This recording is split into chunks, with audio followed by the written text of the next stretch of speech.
अपना लोड रखते हैं। कॉन्स्टिट्यूशनल साइड पे जो आर्टिकल 199 में हाई कोर्ट डिसाइड करती हैं या सुप्रीम कोर्ट की अपनी कॉन्स्टिट्यूशनल ज्यूरिसडिक्शन है आर्टिकल 184(3) में या फिर एडवाइजरी ज्यूरिसडिक्शन है, तो उनका मौक़िफ़ ये है कि इसके लिए कॉन्स्टिट्यूशनल कोर्ट होनी चाहिए। इससे ये होगा उनकी राय में कि सुप्रीम कोर्ट इख्तियारात के लिए इतनी एक मुतलकुल अनान इदारा नहीं होगा, क्योंकि कॉन्स्टिट्यूशनल कोर्ट कॉन्स्टिट्यूशनल मैटर के साथ डील करेगी, क्रिमिनल और सिविल मैटर के साथ मौजूदा सुप्रीम कोर्ट डील करेगी, दूसरी को कॉन्स्टिट्यूशनल कोर्ट कहा जाएगा। और अगर ये फार्मूला इसीलिए है कि इख्तियारात की तकसीम हो, तो फिर तो और भी इदारे हैं, वहां पर भी इख्तियारात की तकसीम होनी चाहिए। अगर आपने तकसीम करनी ही है तो और भी इदारे हैं ना, ताकि तमाम ऐसे मुतलकुल अनान ताकतवर तरीन लोग न हो जहां पे कोई चम भी न कर सके, तो लिहाजा और पे भी फिर ये नजर करम डाल दें। मरवत साहब, आपने काजी फायद ईसा साहब पे एट दैट टाइम अदम एतमाद किया था जब आपके पार्टी के लोग बड़े उनके हक में बोलते थे, आपको कह रहे थे कि ये गैर का एजेंडा फैला रहे हैं। आज क्या कहिएगा कि हुकूमत दिनों रात मेहनत कर रही है कि काजी साहब को एक्सटेंशन मिल जाए किसी तरह? मेरा ख्याल नहीं है कि हुकूमत अब काजी साहब को एक्सटेंशन दिला रही है। कॉन्स्टिट्यूशनल कोर्ट में 18 साल उम्र है सर, 68 ईयर्स। नहीं, लेकिन कॉन्स्टिट्यूशनल कोर्ट में काजी साहब को लाने का कोई ये प्रोग्राम नहीं है। और दूसरी बात ये है, एक चीज में ये बाखबर जराए से बता रहा हूं कि इस कॉन्स्टिट्यूशनल पैकेज को फेल करने में पाकिस्तान मुस्लिम लीग नून के चंद सीनियर रहनुमाओं ने बड़ा कलीदी किरदार अदा किया है।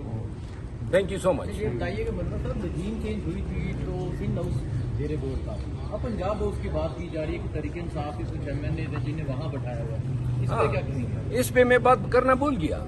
देखिए, ये किस तरह की कॉन्स्टिट्यूशनल अमेंडमेंट है? 7 हमारे एमएनए अगवा किए हुए हैं, पंजाब हाउस में रखे हैं, और हमारे 2 एमएनए ऐसे हैं जो बिरने मुल्क थे और हमने इनको कहा कि मत आओ, और ये फिर भी आए।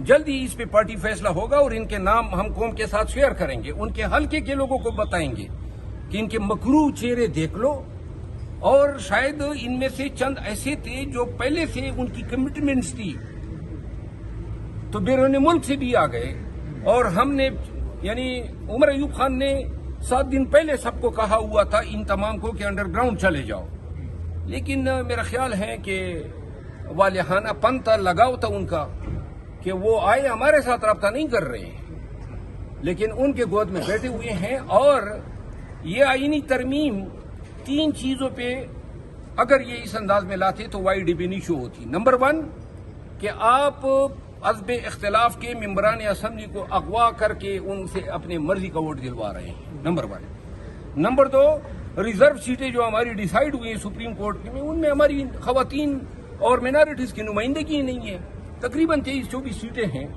और फिर केपी से 11 सेनेटर अभी तक इलेक्ट ही नहीं हुए हैं।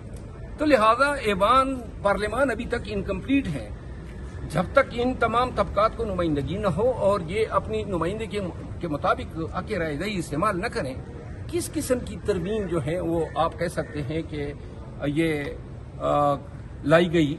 और सबसे अहम बात, फॉर्म 47 पे जो लोग मुंतखब होकर आए हैं उनका कोई हक नहीं है कि वो वोट इस्तेमाल करे। तो लिहाजा ऐवान की अपनी लेजिटिमेसी जो है वो भी जब ये ट्रिब्यूनल डिसाइड कर दें कि वाकई ये सही मुंतखब होकर आए हैं, तो तभी शायद ये कॉन्स्टिट्यूशनली अमेंडमेंट की बात कर सकते हैं। Thank you sir.